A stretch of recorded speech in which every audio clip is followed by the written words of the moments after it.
Hello, this is IP Stories by 4IP Council, a podcast about innovation and intellectual property. Join us and you'll hear about the journeys through invention, creation, and IP understanding of our guests. I'm Fernanda. And I'm Marta. The interview today is part of our special for the World Intellectual Property Day, Women and IP, Accelerating Innovation and Creativity. Hello, I'm Axel. Today we have the pleasure of interviewing Yufei Blankenship. Hello, Yufei, and thank you for having this chat with us today. But to kickstart the discussion, Yufei, could you tell us who you are and what do you do? Thank you for inviting me to join you for the nice session. I'm a Principal Researcher of Standardization with Ericsson, and I have more than 20 years of experience in wireless communications system design and standardization. I'm an active inventor with more than 200 issued US patents. In 2020, I was honored as an Inventor of the Year by Ericsson for my work with 3GPP, 4G, and 5G standards. I'm also a registered patent agent with the USPTO. My personal experience, I grew up in China and I earned my PhD degree in the US. And then I have been working as an engineer in the telecom industry since my graduation. I live with my husband and my two sons in Chicago, Illinois, US. Thank you, Yufei. That's really impressive. So basically, the immediate question that comes to mind is what led you to where you are today? When I graduated school, 3GPP was formed just 2 years ago to produce global standards. As a young graduate, I was simply swept in by the whirlwind of 3GPP standardization.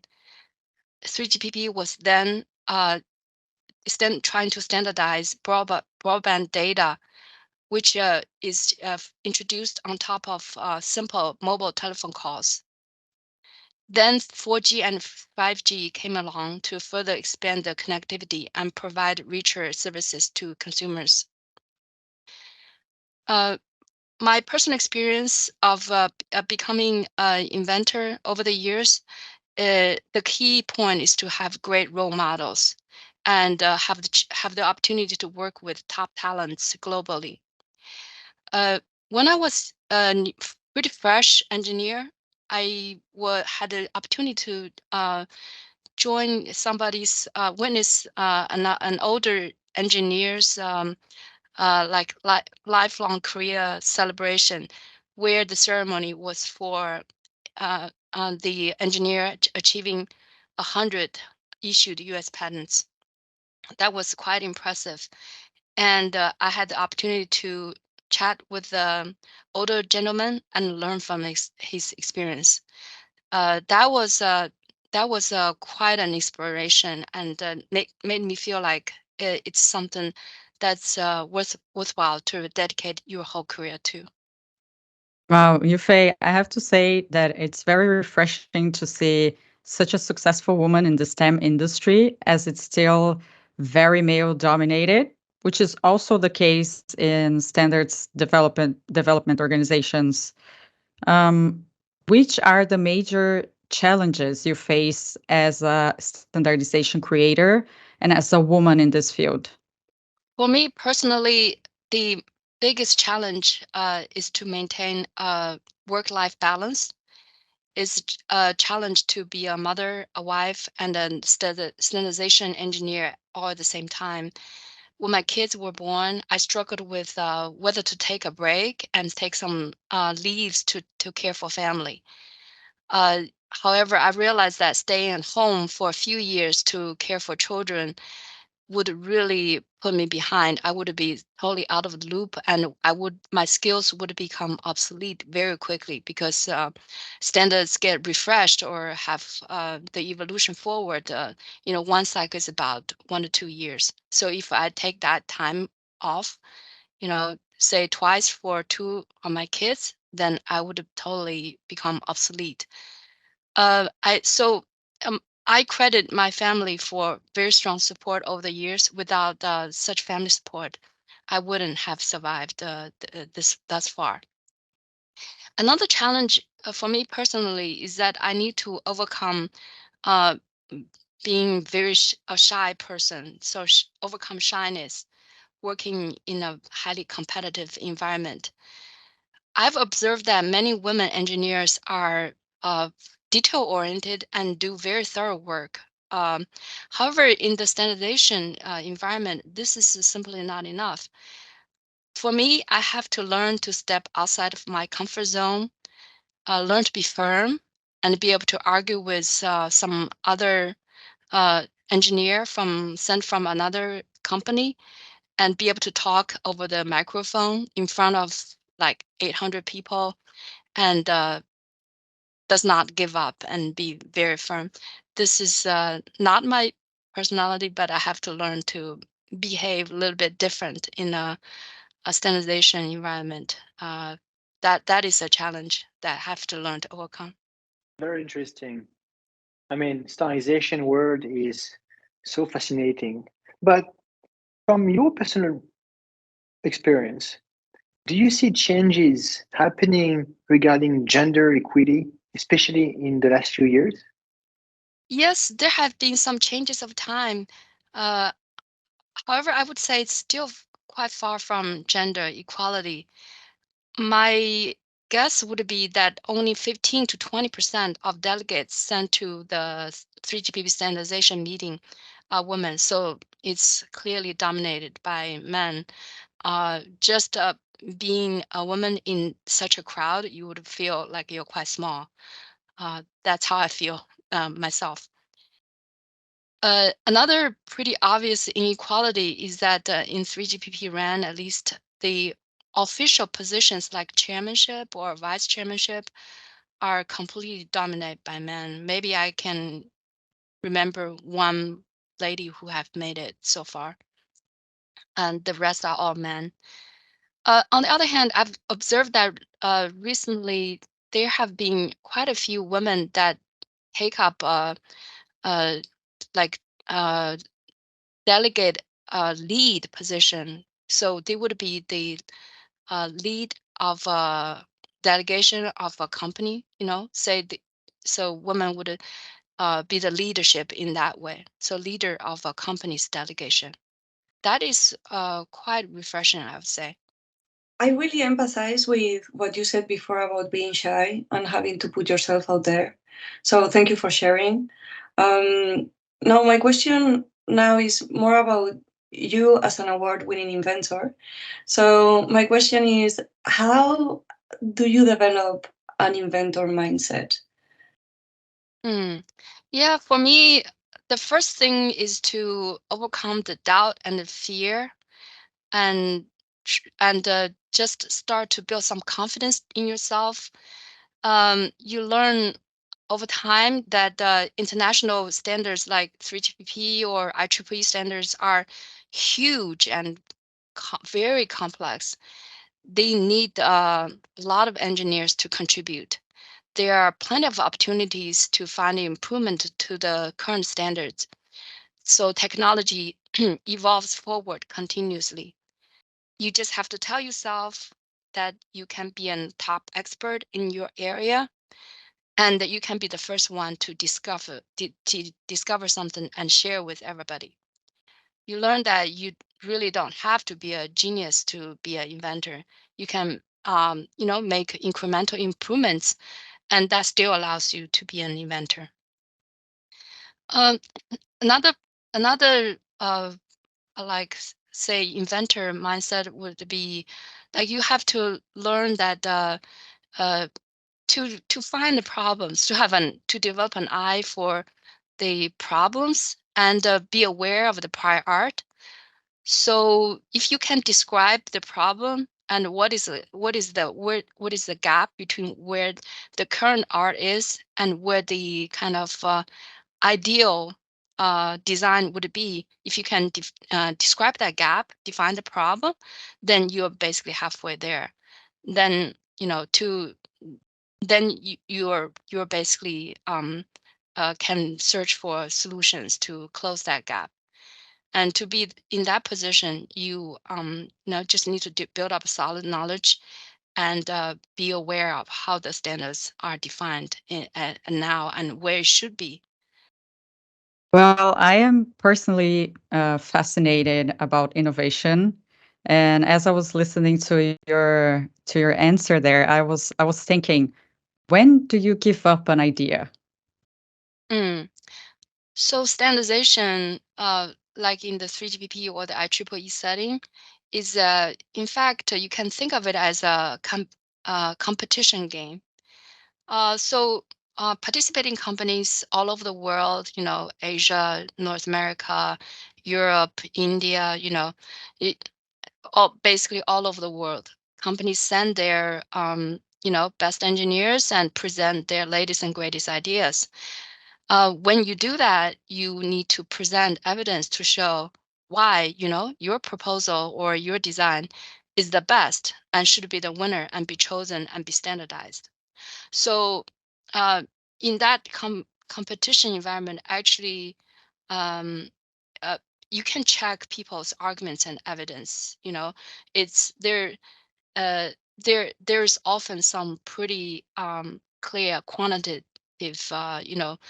improvements that you can compare. Uh, so if I check the evidence and arguments from, say, my competitors, essentially, from other, engineers by other companies, and I can see that, basically another person came up with a better solution to allow the standards to achieve a better performance, then I know I need to improve my design. I need to do more homework to improve my design.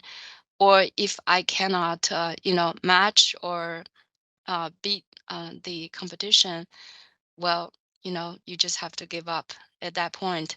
So it's like any competition, you win some and you lose some. There's always another game, and you play it again. That's very fair. I'm amazed by how smooth creating ideas seems to be when you talk about it. And to try to follow up on this, in your opinion, what is the relationship between intellectual property rights and innovation? Uh, Actually, maybe not everybody is aware, but at the opening of every 3GPP standards meeting, the IPR policy is always the first thing that the chairman would announce to everybody in the room. So you get the idea, step one, IPR is essential to global standards. It's more or less like a cornerstone that allow the whole ecosystem to function. So, with the like the IPR policy in place, then this gives the participating companies the freedom to share the latest and greatest ideas, and not to be afraid that some other company or their competitor will steal their best design, because they are sure they will be rewarded, if they share their best ideas. So this is essentially the basis to bring companies together to work to work with each other and collaborate as a community in that way. So you don't just fight each other, you actually work with each other and collaborate.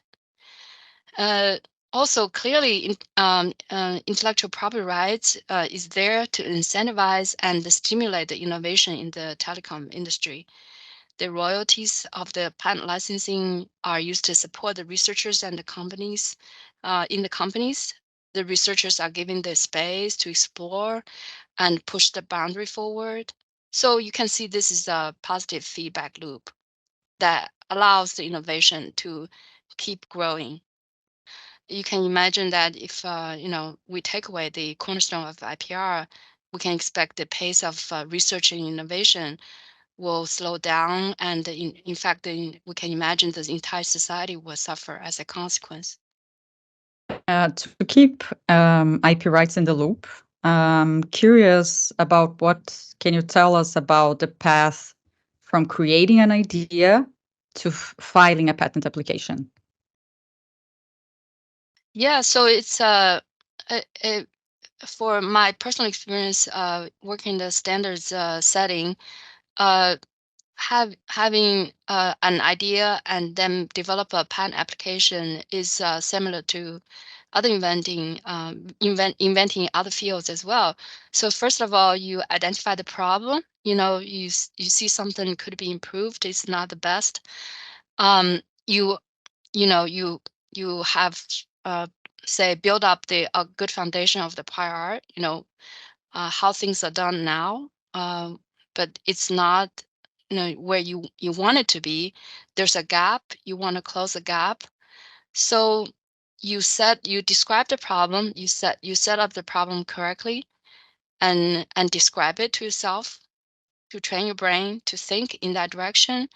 Then you can come up with try to come up with several solutions yourself, and you can brainstorm with your colleagues, because it's always useful to invite people to look at the same problem from different angles. So with that, then usually you will be able to come up with a list of ideas to solve the problem. And then maybe you can prioritize and pick a few that you verify that has good performance, and then you then walk your idea to the patent attorney at that stage, and you work with the patent attorney and explain your ideas and try to broaden the claim when you work with the patent attorney to write a claim. And at that stage, you should think about how to broaden the coverage so you can have the maximum protection of your rights. So, for example, you probably want to have claims that cover both the network side implementation and device side implementation. You want to have some methods claim and implementation claims. So, yeah, try to protect your rights and your company's rights as much as possible at that stage. Okay, Yufei. So my next question to you is, what has been the biggest challenge you had to face up until this point of your career? Um, for my experience, the biggest challenge of the STEM career in general, I would say, is to have the persistence to keep growing yourself. So technology evolve forward. It's our unrelenting process. If you want to stay at the cutting edge and always kind of make sure you're at the forefront of innovation and the, the growth of the industry, then you have to grow with it. You actually have to ideally grow a little bit faster um, than the technology itself, because you're supposed to be there to help to incubate and innovate to generate it. So like one recent example would be that in the past year 2 years, um, AI and machine learning has come to telecom, and this is something that I didn't get education with. This is something brand new to me, uh, and I have the telecom background, but I don't have the AI machine learning background. So I need to basically educate myself and retool and learn AI from scratch. Chat GPTs everywhere. So now everybody's aware of what AI is, but it's actually coming to telecom as well. Um, so, for example, it's a little bit challenging that I remember some Christmas holiday break where I was hiding in the corner trying to take a AI course, and it feels a little bit embarrassing that you're not in the kitchen, helping to cook the holiday meals, for the family, and take the AI courses. That was it's hard to explain to family, but you know, it's something you have to do um, to kind of keep yourself fresh, your skills fresh, and try to put yourself at the cutting edge always. Mm, that's a that would be the biggest challenge to scientific and technology career. At least you're challenged all the time. And Mm. I believe that's a great thing. But looking back from all your achievements, I mean, there are many. What are you most proud of? Uh, One example came into mind was my work on error correction codes.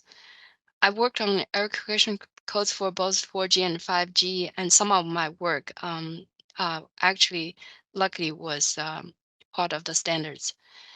So error correcting codes are essential for the communication system because they are there to clean up any distorted signals and make sure the message is passed correctly from one end to another end. So anytime you're making a phone call, sending a text, sending a photo, watch a video clip, playing game, it's all messages or bits data, underneath, and there needs to be a mechanism to ensure that those data were sent correctly and without error and without distortion. So what I worked on, this error correction codes is just there to play such a role to clean up all the data for the end user.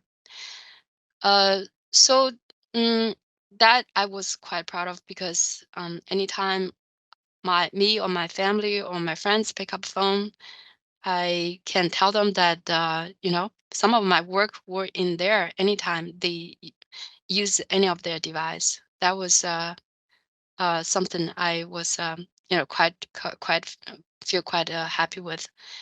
Uh, I also had some other interesting experience actually. Uh, So I had the opportunity to work on IoT. Interestingly, IoT is something like layperson are also familiar with.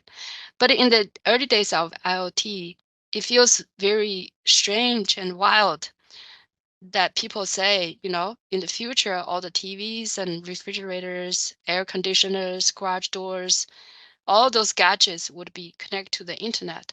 It was very strange in the beginning.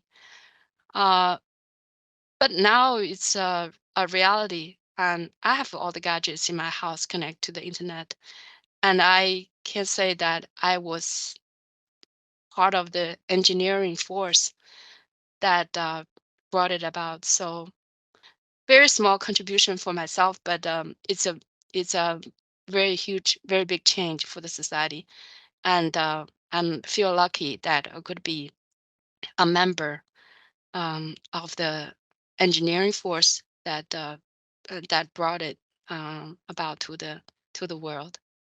I think next time I'll grab my phone to use 5G for 4G. I will certainly be very grateful to your work.